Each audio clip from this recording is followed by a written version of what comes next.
Queridos estudiantes, bienvenidos al cuarto espacio abierto para el aprendizaje. ¿Cómo están? En un momento les comparto mi pantalla.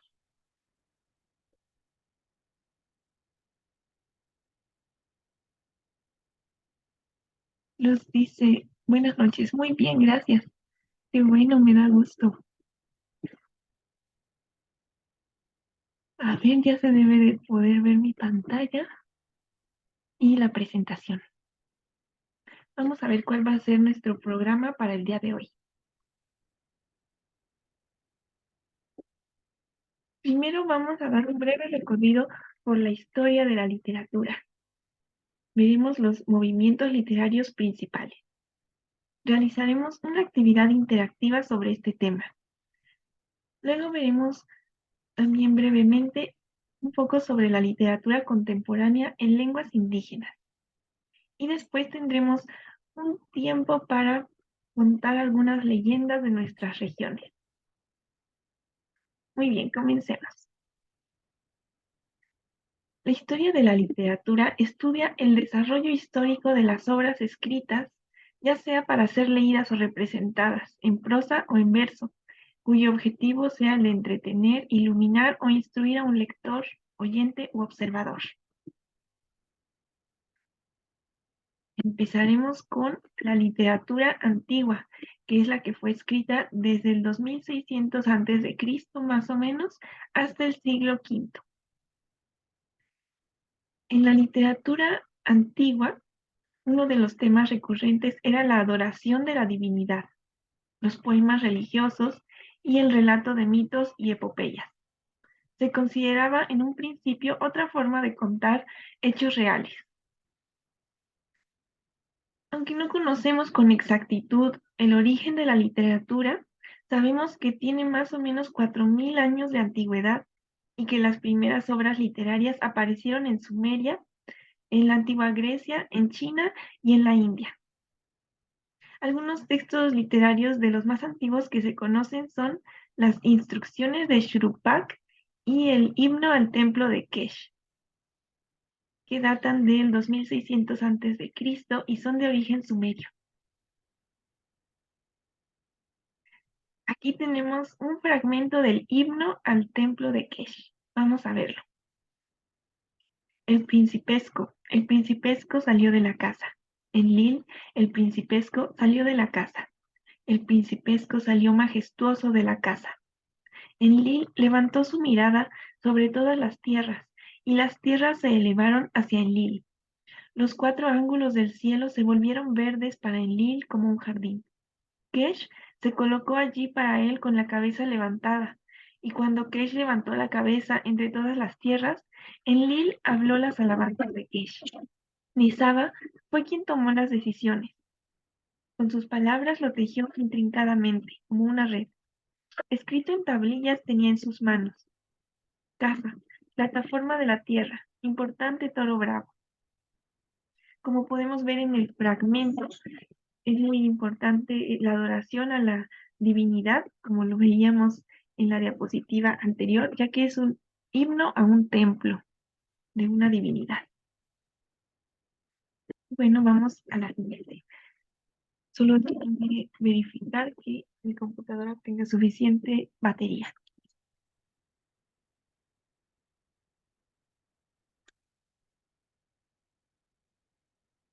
Un momento.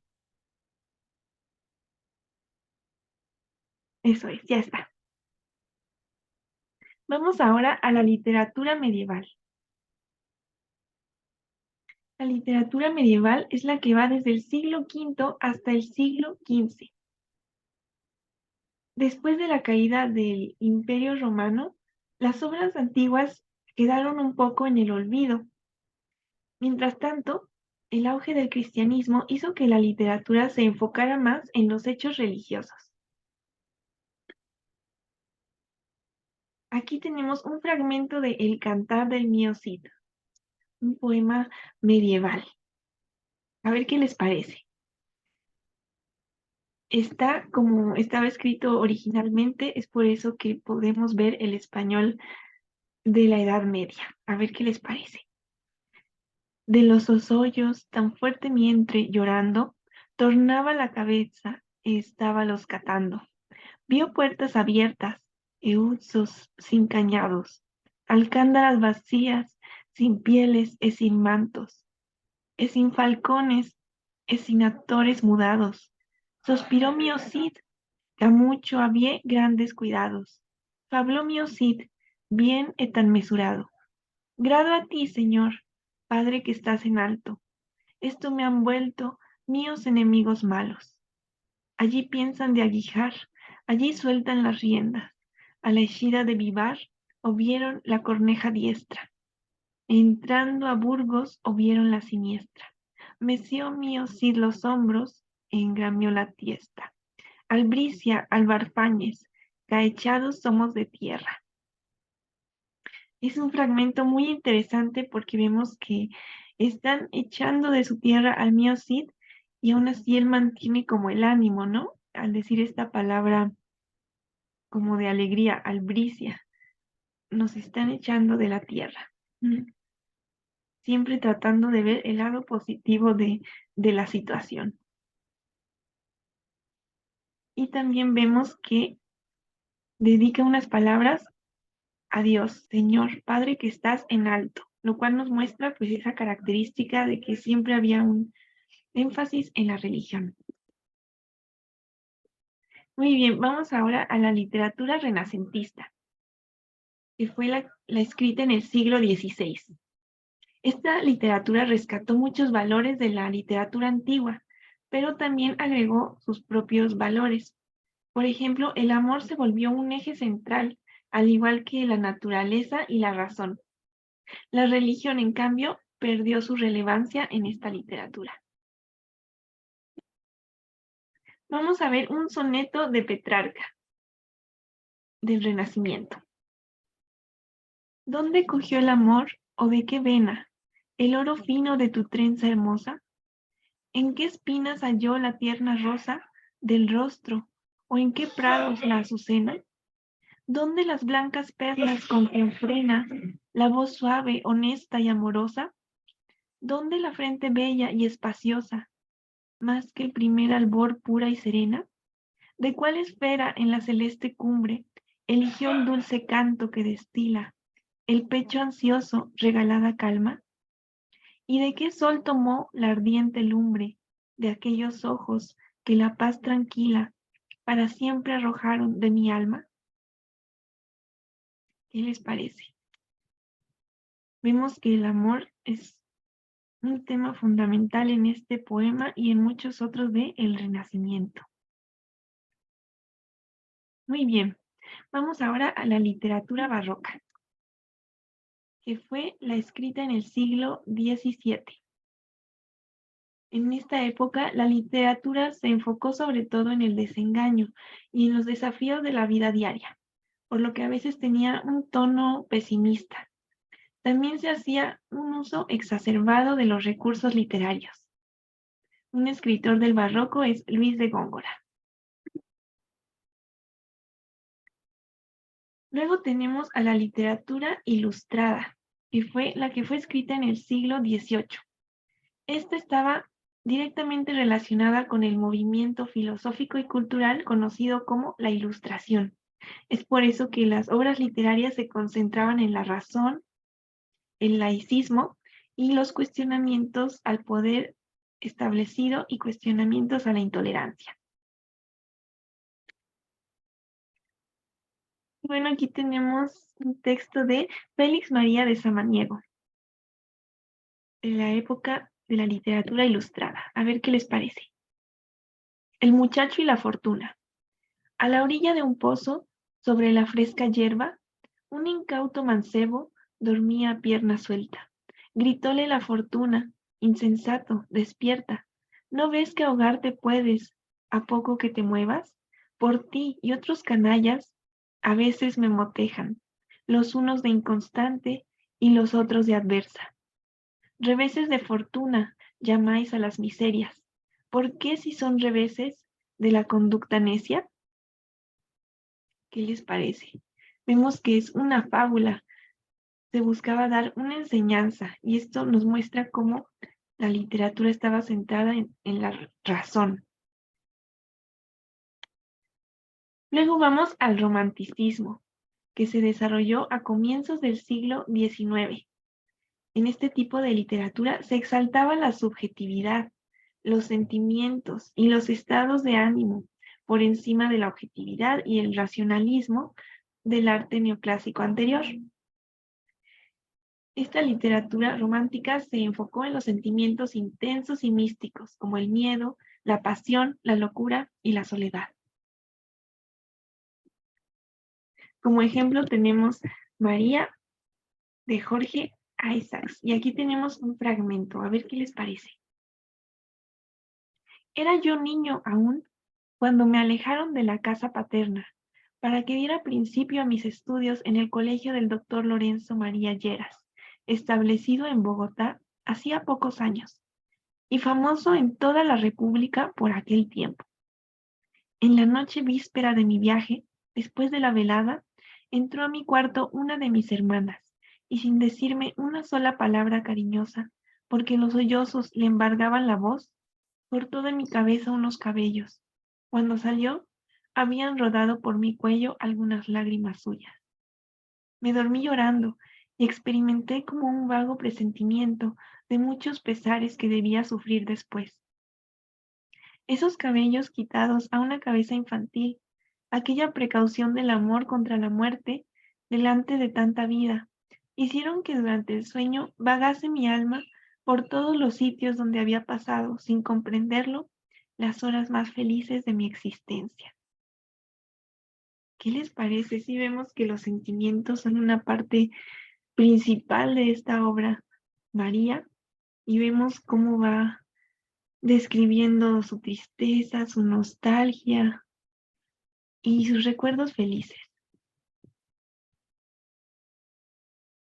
Tenemos un mensaje en el chat.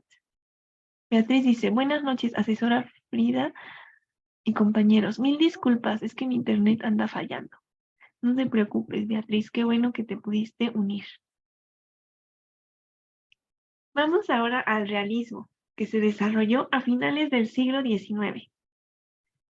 Este fue un movimiento artístico basado en la representación fidedigna de la realidad y de la vida cotidiana. La observación de la realidad era esencial para el realismo y se buscaba describir los conflictos principales de la sociedad y trasladarlos al lector de forma minuciosa. La literatura realista denuncia y critica los problemas sociales del momento. Como ejemplo tenemos la novela Santa de Federico Gamboa. Aquí tenemos un fragmento. Partieron los carruajes en línea recta, y uno tras otro, cuando la iluminación de la ciudad comenzaba, al tiempo que los enormes focos municipales que se mecen en las esquinas y a la mitad de las calles, mezclados a las inúmeras luces incandescentes que cubrían caprichosamente las fachadas del comercio rico, y a los humildes farolillos de vidrio o papel con que adornaban las suyas los mercaderes pobres y los particulares idem, prestaban a la metrópoli mágico aspecto de apoteosis teatral. Desde que desembocaron en la ancha avenida Juárez, divisaron las calles de San Francisco y Plateros, rebosantes de luz, sin transitar de vehículos, insuficientes para encauzar entre sus dos aceras aquel encrespado y movedizo mar de gente que se encaminaba a la plaza de armas. Por sobre las cabezas se veían, aquí y allí, chiquillos del pueblo encaramados en las espaldas del papá, guitarras que parecían caminar sin dueño, caídas de lo alto, y flotar a la aventura encima de esas ondas revueltas, policromas incesantes. ¿Qué tal? Vemos que la descripción minuciosa es importante. Le importa al autor es describir perfectamente cómo era la ciudad. Y bueno, vemos también un poco que habla de los problemas sociales, como de la pobreza que se podía observar, comparado con los comercios ricos, es decir, la desigualdad social. Vamos ahora al modernismo. Esta corriente literaria aportó renovaciones formales, técnicas y léxicas. No eran simples cambios retóricos, era como un despertar de la sensibilidad para contemplar las cosas desde una dimensión más intensa. Se buscaba un nuevo orden estético, basado en los elementos perceptibles por los sentidos. La fantasía tenía un papel muy importante. Como ejemplo tenemos a Rubén Darío, del cual ya leímos algunos textos la semana pasada, como El Rey Burgués y La Canción del Oro. Vamos ahora al naturalismo. Los autores naturalistas anteponían la objetividad frente a la subjetividad. Las obras naturalistas buscaban retratar las calamidades de los individuos. También buscaban mostrar la corrupción, el alcoholismo o las enfermedades. Muchas de estas historias no son muy esperanzadoras. Tenemos aquí un fragmento de La gallina degollada, de Horacio Quiroga, un autor del naturalismo. Como es natural, el matrimonio puso todo su amor en la esperanza de otro hijo. Nació éste, y su salud y limpidez de risa reencendieron el porvenir extinguido. Pero a los 18 meses, las convulsiones del primogénito se repetían, y al día siguiente amanecía idiota. Esta vez los padres cayeron en honda desesperación. Luego su sangre, su amor estaban malditos, su amor sobre todo. 28 años él, 22 ella, y toda su apasionada ternura no alcanzaba a crear un átomo de vida normal. Ya no pedían más belleza e inteligencia como en el primogénito, pero un hijo como todos. Y bueno, aquí vemos que está hablando sobre enfermedades y sobre pues una pareja que buscaba, bueno, que tenía varios hijos, pero su salud de estos hijos no era tan buena, no muy esperanzadora. Y bueno, vamos ahora a ver las vanguardias. Estas se desarrollaron en la primera mitad del siglo XX. Las vanguardias literarias son un conjunto de movimientos desarrollados dentro de la literatura y buscaban la renovación y la libertad de expresión.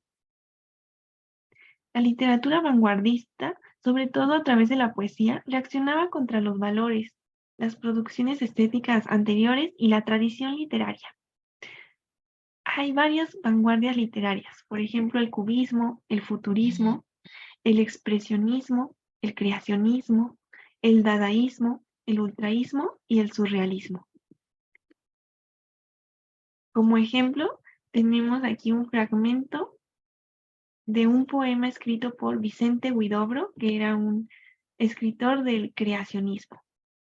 El creacionismo buscaba como crear otro universo en la literatura, con personajes sorprendentes o sucesos sorprendentes. Miren, les voy a mostrar este fragmento.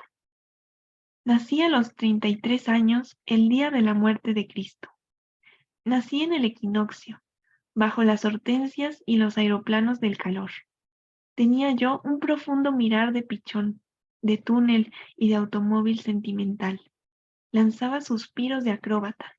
Mi padre era ciego, y sus manos eran más admirables que la noche.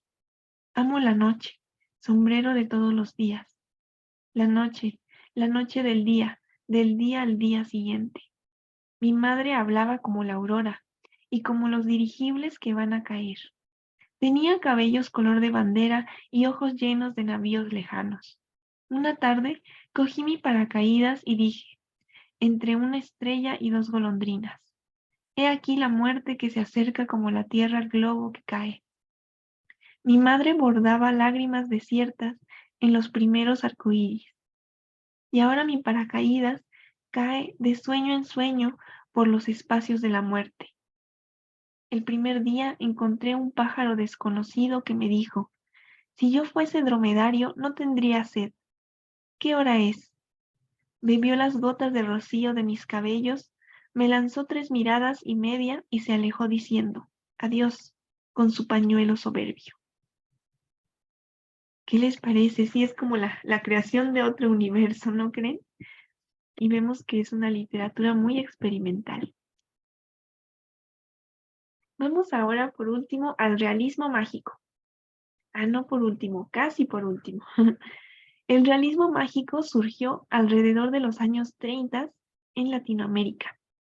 Esta corriente literaria buscaba mezclar elementos de la vida real con sucesos fantásticos que sucedían de un momento a otro. Estos elementos mágicos y sucesos fantásticos nos sorprenden a nosotros, los lectores, pero los personajes lo toman como algo normal. Aquí tenemos un fragmento de 100 años de soledad, de Gabriel García Márquez.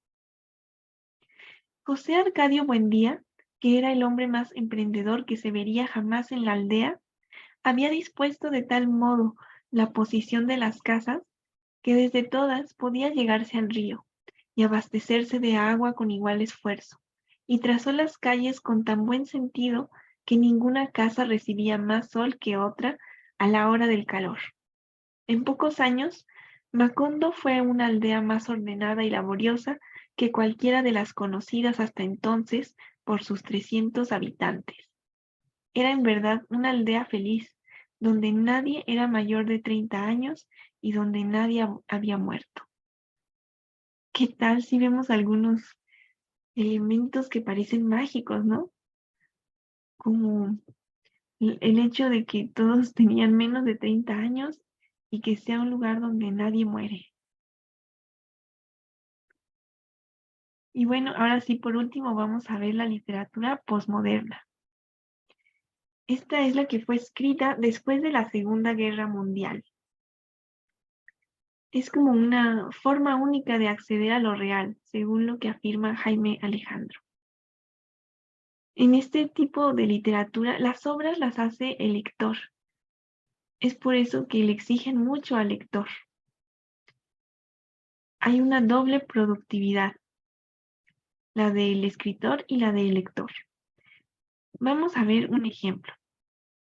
Este es un poema llamado Indeseable de José Emilio Pacheco. Indeseable. No me deja pasar el guardia. He traspasado el límite de edad. Provengo de un país que ya no existe. Mis papeles no están en orden. Me falta un sello. Necesito otra firma. No hablo el idioma. No tengo cuenta en el banco. Reprobé el examen de admisión. Cancelaron mi puesto en la gran fábrica. Me desemplearon hoy y para siempre. Carezco por completo de influencias. Llevo aquí en este mundo largo tiempo, y nuestros amos dicen que ya es hora de callarme y hundirme en la basura. ¿Qué les parece? Vemos que el poema expresa situaciones que a lo mejor el lector puede relacionarse con algunas de ellas que le han pasado y le hacen imaginar otras cosas que le han pasado al lector. Y bueno, ¿hay alguna pregunta sobre los movimientos literarios antes de realizar nuestra actividad interactiva?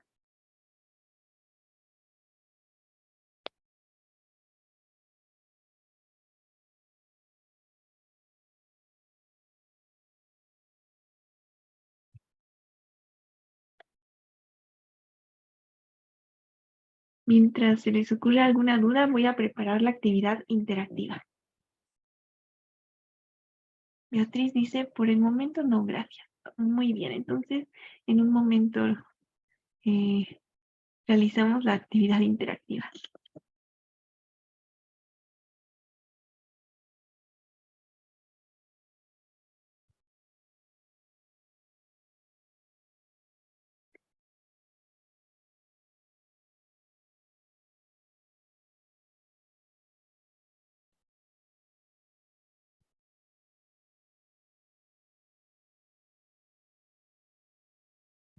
Les voy a compartir en el chat la página web y el código.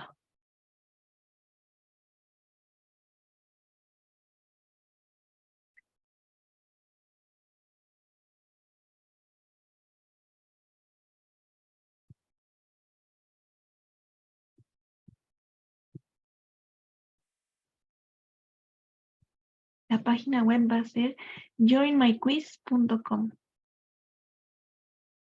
Ahorita se las pongo en el chat.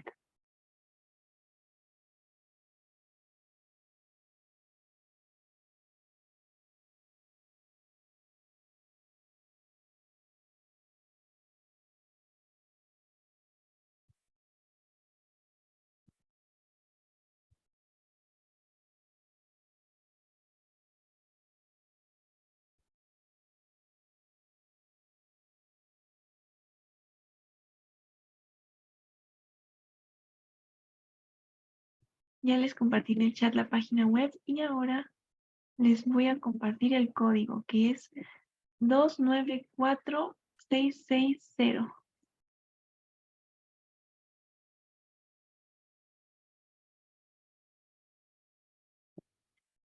Ya se los puse en el chat.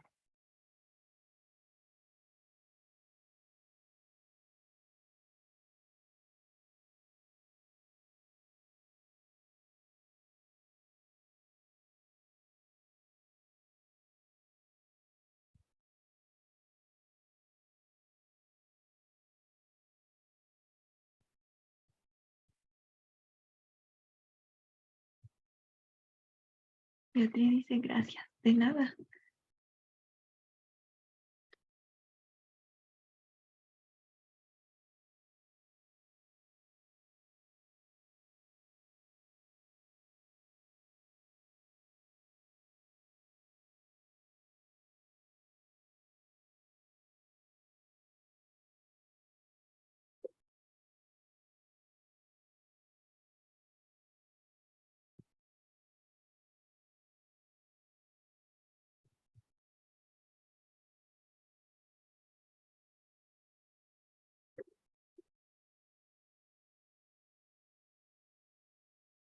Perfecto, creo que ya estamos todos.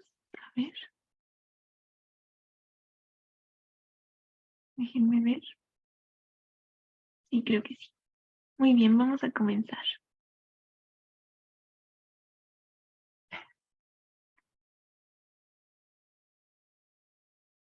Pregunta 1. Uno de los temas principales de este periodo era la religión. Literatura barroca, literatura realista, literatura medieval o realismo mágico.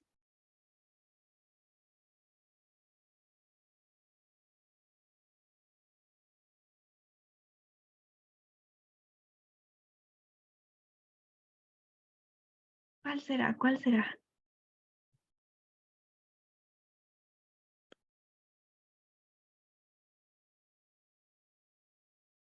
Muy bien, la respuesta correcta era la literatura medieval. Así es, el auge del cristianismo hizo que se le diera énfasis a la religión. Vamos ahora a la siguiente pregunta. El amor se vuelve un eje central, al igual que la naturaleza y la razón. La religión, por otro lado, pierde su relevancia. Literatura antigua, realismo, naturalismo o literatura renacentista.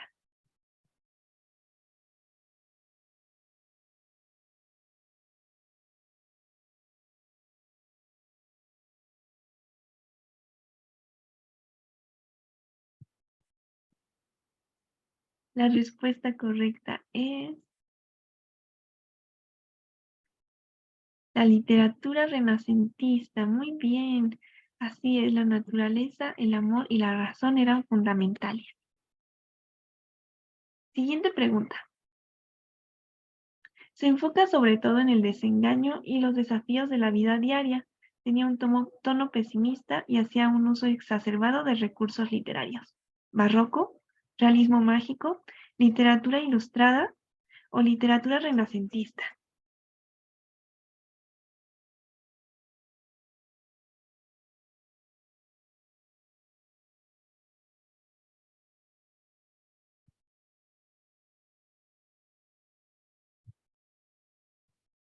La respuesta correcta es el barroco. Así es, había muchos recursos literarios, muchos adornos en este tipo de literatura.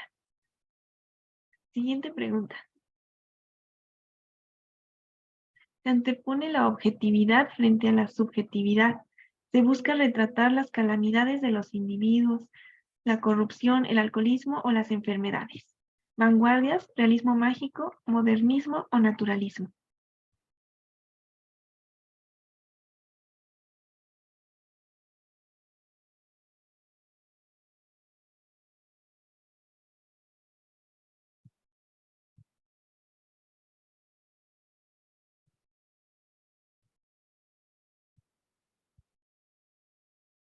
La respuesta correcta es el naturalismo. Así es, recordemos el fragmento de Horacio Quiroga. Muy bien, vamos a la que sigue. Se exaltaba la subjetividad y los sentimientos, y los estados de ánimo intensos y místicos, como el miedo, la pasión, la locura y la soledad. Realismo, literatura medieval, romanticismo o naturalismo.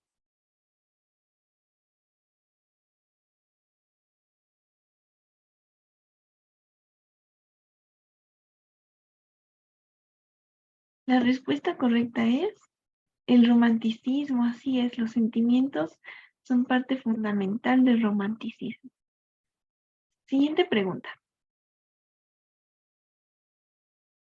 Movimiento artístico basado en la representación fidedigna de la realidad y de la vida cotidiana. Realismo, realismo mágico, romanticismo o literatura antigua.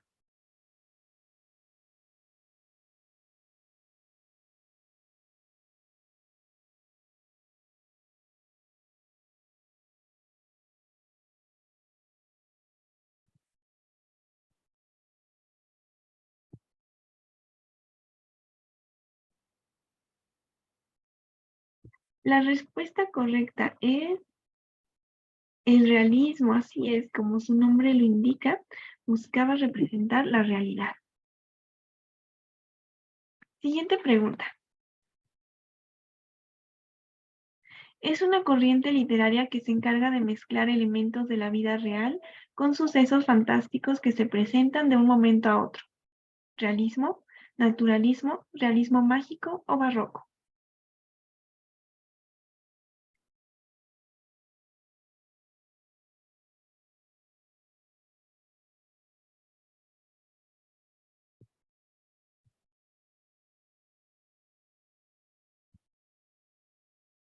La respuesta correcta es el realismo mágico.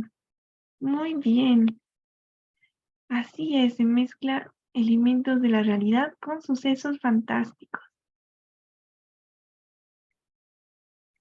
Muy bien, lo hicieron muy bien. Muchas gracias por participar en esta actividad.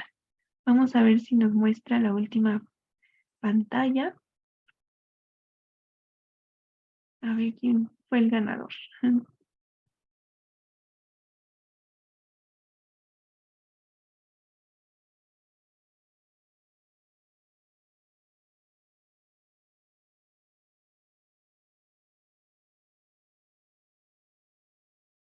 La ganadora fue Luz Ramírez. ¡Felicidades!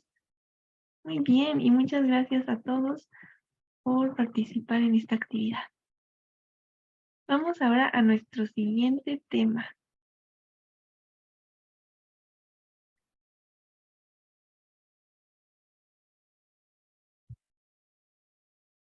Luz dice gracias. A ti. Muy bien, vamos a ver ahora la literatura contemporánea en lenguas indígenas. El desarrollo de la literatura en lenguas indígenas continuó después de la época prehispánica y después de la época colonial. Vamos a ver un poco de contexto. En el siglo XIX, los liberales procuraron una castellanización del país, pues intelectuales como Justo Sierra consideraban que esta castellanización podía ser mejor para lograr la unidad, igualdad y democracia. Esto fue en el siglo XIX. En esta época, más bien hemos revalorado la pluralidad lingüística.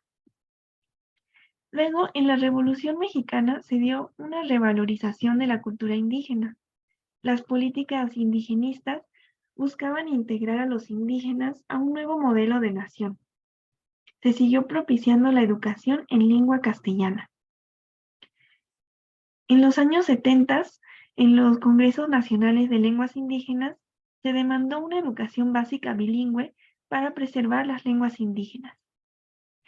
Y en los 90, la participación del EZLN en la política y en la cultura propició una atención especial a las peticiones de una educación intercultural bilingüe. Luego, en el 2003, se aprobó la Ley General de Derechos Lingüísticos de los Pueblos Indígenas. Se transformaron las políticas lingüísticas y educativas, las cuales promueven la escritura en lenguas indígenas. Algunos retos en la actualidad son los pocos lectores para la literatura en lenguas indígenas y el reto de eliminar los estereotipos. Y ahora vamos a ver algunos ejemplos de poesía contemporánea en lenguas indígenas. Primero vamos a ver un fragmento de un poema de Natalio Hernández, que nació en Veracruz en 1947. Su seudónimo es José Antonio Xocoyotzin y fue el fundador de la Asociación de Escritores Indígenas y ganador del Premio Nezahualcóyotl en 1997. En algunos de sus poemas se pueden ver características de la lírica náhuatl, de la lírica prehispánica. A ver, vamos a verlo. Aquí tenemos un fragmento. Así crearon el canto nuevo, así revivieron el canto indio. Sus voces resonaron en las distancias, todos los cerros respondieron. Ya nadie podría detener estas palabras, ya nadie podría interrumpir este canto. Canto nuevo, canto nuevo. Interesante, ¿verdad? Vemos que tiene algunas repeticiones como se usaba en la literatura también prehispánica. Él retoma ciertos elementos.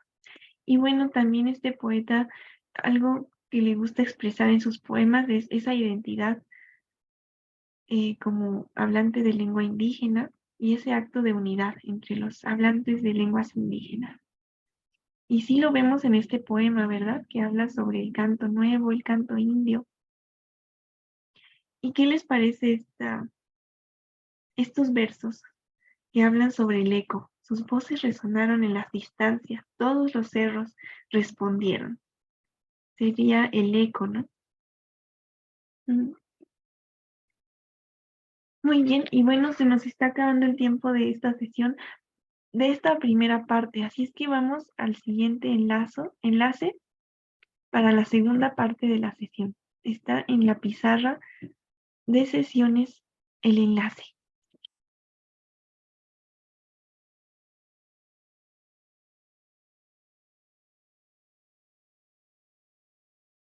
Nos vemos en el otro enlace.